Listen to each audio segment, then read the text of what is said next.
What's good, YouTube? We are back again once again for another video. In today's video, you guys, we got the FRS in the background, and that is because we have a necessary mod going on our FRS 86. You might be saying, well, what the heck is it? Well, if you've seen the recent video we did on our BRZ, I don't know how recent it's going to be, but we threw another necessary mod on the BRZ, and that is because, well, we have future plans for the BRZ, and that necessary mod was pretty necessary for those future plans. However, we have our bone stock FRS here, 2015 FRS with around 80,000 miles or so. So you might be saying, well, what's a necessary mod for a bone stock FRS at around 80,000 miles? Well, we went ahead and picked up ourselves another set of Radium dual catch cans. Now, if you haven't seen the video where we installed Radium's dual catch cans on our BRZ, I highly recommend to go check it out because we do take a deep dive into why you should be running a dual catch can system on your BRZ 86 FRS. So before we jump into the install and the assembly of the cans, we have one can going by the battery. We're gonna have to move our terminal around a little bit, and then we have another can mounted kind of by our brake booster there. From there, we're gonna have two lines. Number one from the PCV system, we're gonna route those lines to our intake manifold and then down to the PCV valve. And then on the CCV side, on the driver's side by the brake booster, we're gonna have those two lines. Number one connected to our inlet tube, and then number two, it's gonna intercept this line here. But that's enough blabbering. Let's get right into the install. All right, so before we do the unboxing, what are we gonna need for this install and how difficult is it? Well, it's a little intermediate, I would say. It's not beginner level, but it's not too difficult. So first thing, I got a car cover here so I don't damage my paint. I don't wanna mess that up. An AN wrench, and this is gonna be really nice for messing with those fittings. So nice little nifty, handy dandy tool. Some snippers for your zip ties. You have a couple of Allen wrenches here. You're gonna use those to tighten down the bolts. You're gonna need a 10mm socket and a ratchet, possibly a set of pliers. You could use your fingers if you have pliers for fingers, which I mean some people do, so have some extra zip ties. Then we got some oil to lube up our O-rings. This is some 3/8 hose we got going on, and it comes with check valve and then a barbed fitting right there. We have another baggie full of stuff. Fittings, we have AN fittings, we have our two brackets here, another set of fittings, we have a 1/2-inch hose here, and then we have our 3/8 hose there. So we got our first can here, and you can see it's a pretty simple design. You can mess with it a little bit. We have our dipstick, boom, has a little O-ring. We'll have our oil there. We have our kind of filter in there. On the right, we have our driver's side CCV can, and then on the left, we have our PCV can. Now you could tell because they only go on one way, these brackets. We got our 3mm Allen here. These only go on one way. You can see they have concave holes. All right, sorry if you guys could hear the leaf blowing in the background. I'm gonna do the best I can to kind of isolate the audio here so you guys can hear me good. CCV side, PCV can. We have that. Don't mind these things. These are just here so I can keep the towel down. You can see the difference, the sizes and the AN fittings here. And then we also, something to note is we have a different size clamp for the PCV hose. Now that we got that going on, we're gonna throw on our AN fittings here. But before we do that, of course, we gotta lube up our O-rings. Make sure she's all good. Do that. Just a little bit, doesn't hurt, dude, really doesn't. This one goes on the side, and we could throw it down all the way. Come in here. Oh, it's a family jewels. He said it.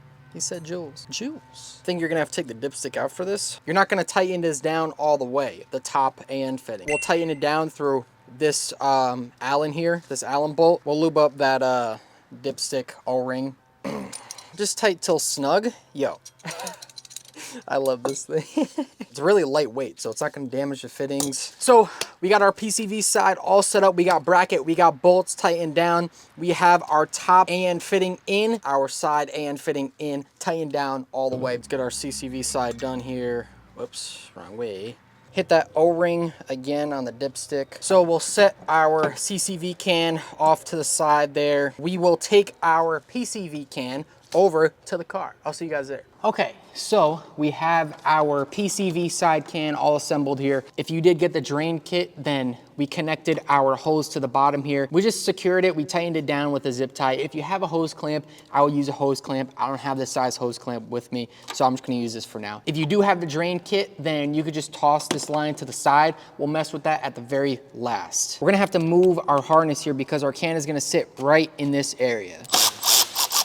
Crack this one.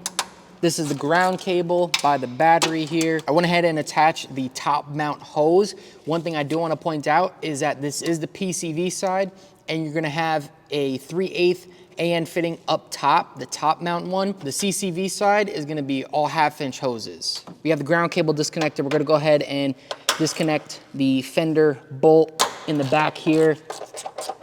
The hook on the tie down is usually on the left side over here. I put it over to the right. This way I have more room for the catch can. And then I'm kind of gonna shift the battery over in a way. Now we're gonna take our ground cable and put it underneath the bracket, and then take our bolt, tighten that one down there. We're gonna put that washer underneath the bracket for the M6 nut and bolt. Come underneath with the nut and then feed the bolt through tight. All right, we're gonna do the CCV can real quick, get this one out of the way, everything all mounted up. First things first, let's get this guy out of here because we're gonna have to relocate this. This is for the hood latch cable. I think there's 2 little things underneath here. And look at that, she's not broken. Cool, we'll go ahead and delete that. Let's get our nuts and bolts, boom. This fender bolt, well, this body bolt here, we'll get this guy out. Then we're gonna take out this fender bolt. We're gonna be using that.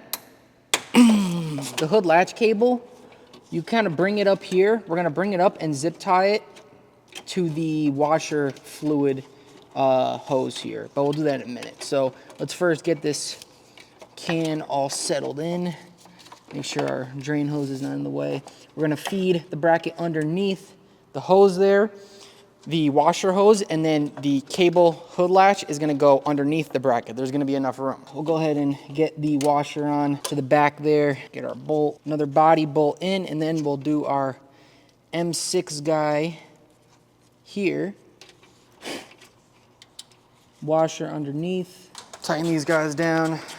So this is what our PCV can looks like, just a little close up here. Bolts all tightened down, and we have that top mount line hooked up. From here, we're gonna go ahead and get our lines all routed. We have our smaller 3/8 line here from our top mount PCV side. We're gonna go ahead and come over here, disconnect our PCV hose because we're not gonna be needing this anymore. Our 3/8 hose, we have 1 clamp on her here. This way she doesn't come loose from the pressurized PCV valve. Hold on, before we do that, I'm gonna route our hose underneath, boom, like that. Let's see if we get this guy on here.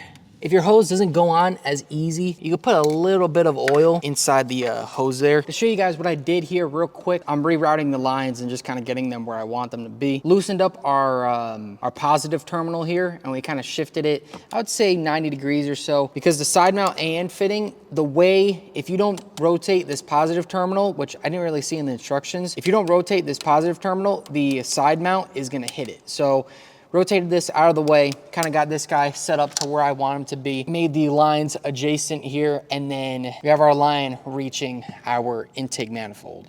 We are gonna need to cut it. I'm gonna leave a little slack in the lines. This way, if I need to move them for something, then I can. Top mount line, I didn't cut. I don't really need to cut it. It fits just fine. There's a little slack in it, that's fine. So we'll go ahead and mock this up one more time. Not really 10 inches. I say about, you could probably do like 5 inches or so.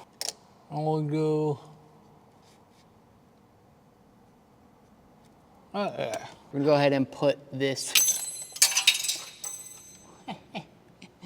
It's going. We have our 1/2-inch line. It's kind of the shorter of what you get. You get another 1/2-inch line that's a good bit longer. That's for the CCV side.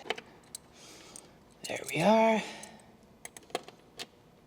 All right, so we have this big 1/2-inch hose here, and this is all for the CCV side on the driver's side. We're gonna have the side mount AN fitting. That line is gonna feed to the inlet tube. It's gonna go right here, and then this hose, we're gonna disconnect this. Oh, there we go, would you look at that? And then the top mount AN fitting is gonna feed into this guy. So pretty simple, but we do have to kind of lay out our line here and measure and do some cutting. So we'll go ahead and do that. Yeah, that should be good.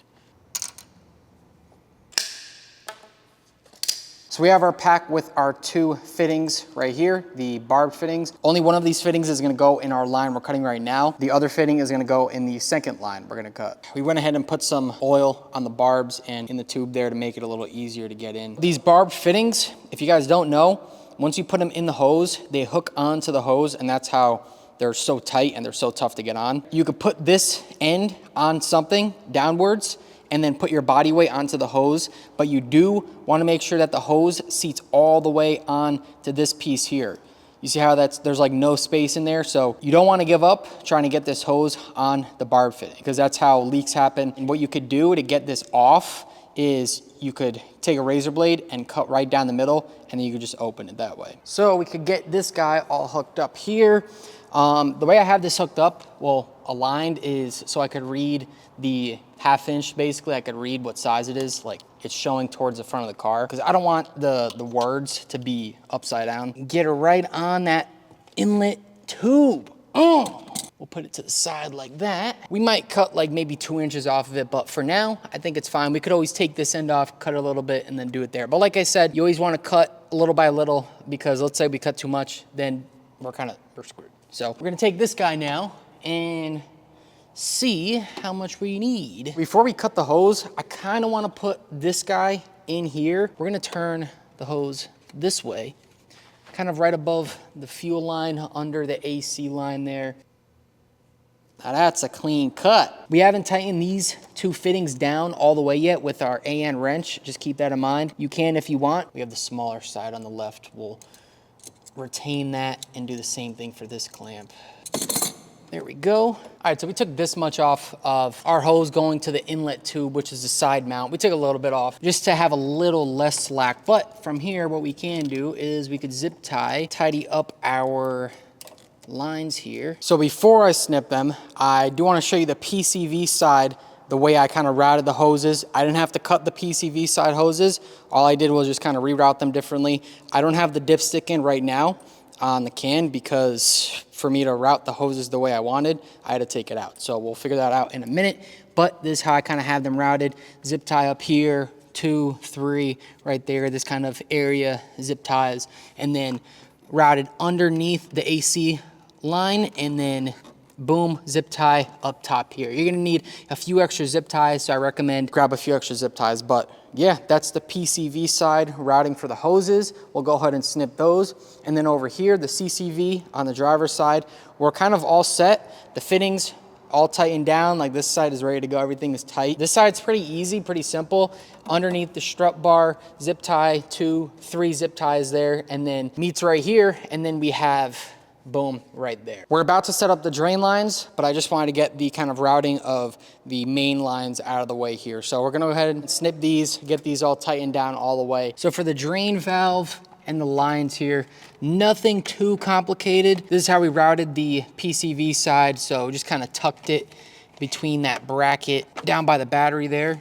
If you guys could see that, yeah. So, yeah, we could just stick a water bottle down here. You know, we could pull the line, make it a little easier, twist the valve, boom, like that, and then make it real easy.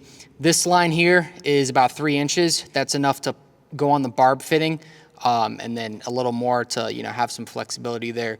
And then, yeah, that's about it. Make sure you get it all the way down on the barb fittings. Valve is all the way closed, but we tuck this side right there like that. This way she's not moving all around. We don't hear it when we're driving. One thing to note, I'll show you guys on the one I haven't installed yet. There's an error on the bottom there telling you how to install this. So obviously you want to put the can side. It's going to be flowing from left to right. So you just want to note that orientation. We kind of tuck the valve underneath the brake booster, fed it through underneath, and then it follows through with those lines there, and then it just kind of ends off. So a little bit of the extra mile. Definitely don't have to do that. Could set it up however you want, whichever is easiest. Yeah, from there, I mean, we're pretty much all set. Whoops. That would have not been good. I forgot I unplugged this to do that. But yeah, we're all set here. So we're gonna go ahead and start it up, make sure there's no leaks, and then, yeah, that's about it.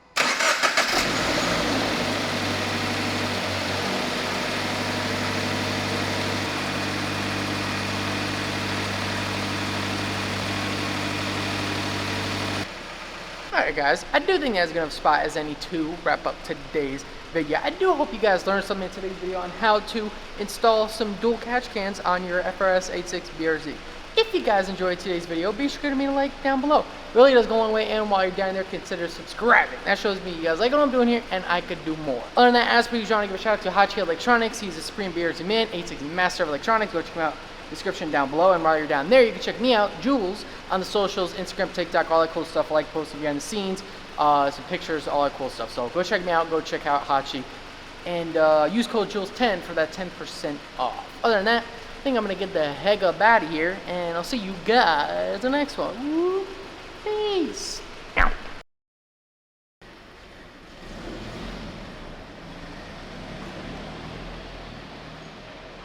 What the hell's this? Oh man, it's a bunch of garbage over here. What the hell are they doing? That I kind of like my stuff hidden, so. Ooh, I thought the camera was a goner.